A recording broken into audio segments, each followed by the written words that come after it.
I list as to matters of great importance civility, because it flows into so many of our relationships.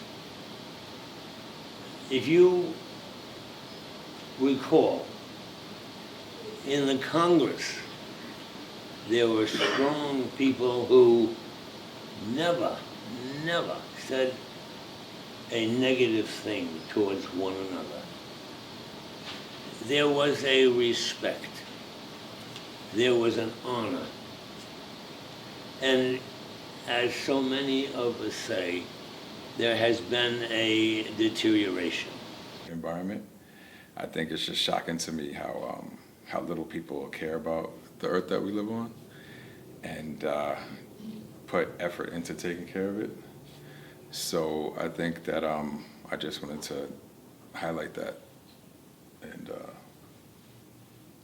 make note of it again. Climate change and the casualness with which a lot of people are looking at that, and it's something that if we don't take it seriously, I'm worried about my children and my grandchildren, that their lives are going to be so negatively impacted if we don't get a handle on it and really take it seriously.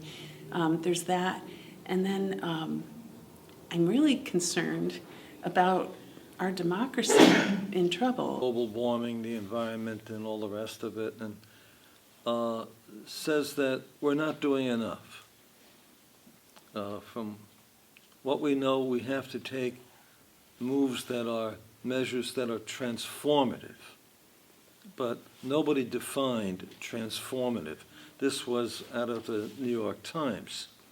And measures that would take cars off the road would be a lot more valuable to us. The environment and climate change, but also not just because we're messing up the earth, but also because it affects us and how it trickles down to our food quality and how our food just doesn't have the nutrients that it used to because of how we are handling it. So I would like to see more environmental or circular economy practices being put into place. Quite frankly, I believe in gun rights because my gun saved my life. He followed me, unabashedly followed me to the parking lot, and I had parked my vehicle way out in the back of the parking lot, so I had quite a hike. And it was dark out, and there was nobody else around. And he followed me all the way to my Jeep, and when I asked him where his car was, he pointed at mine. So I opened up my jacket a little bit, and I went to draw my gun, and he turned around and ran as fast as anyone I've ever seen in my entire life. So if I was not able to protect myself at that time, I don't know what, well, actually, no, I do know what would have happened. So that's why I believe in gun rights, and I also believe that the Second Amendment is an integral part of the of American society.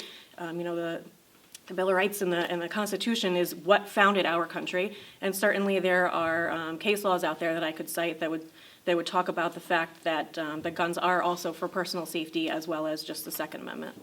We need oil reserves, especially for the people that have to travel to work every day and can't pay the $4 for premium. So that's my main concern. Although I would also like to talk about the immigration. To me, it's almost like the elephant in the room. There's just an enormous number of people coming in that are illegal.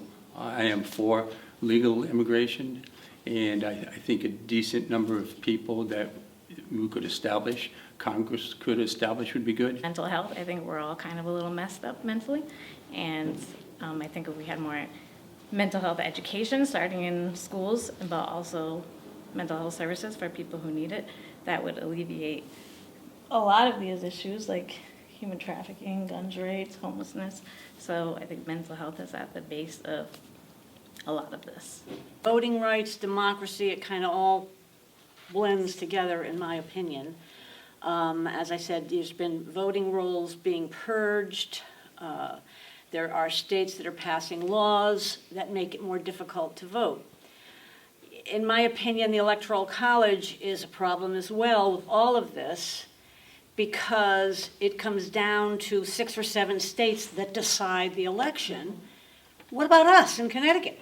To me, 99% of everybody that is here came as an alien and then worked hard to be in the promised land.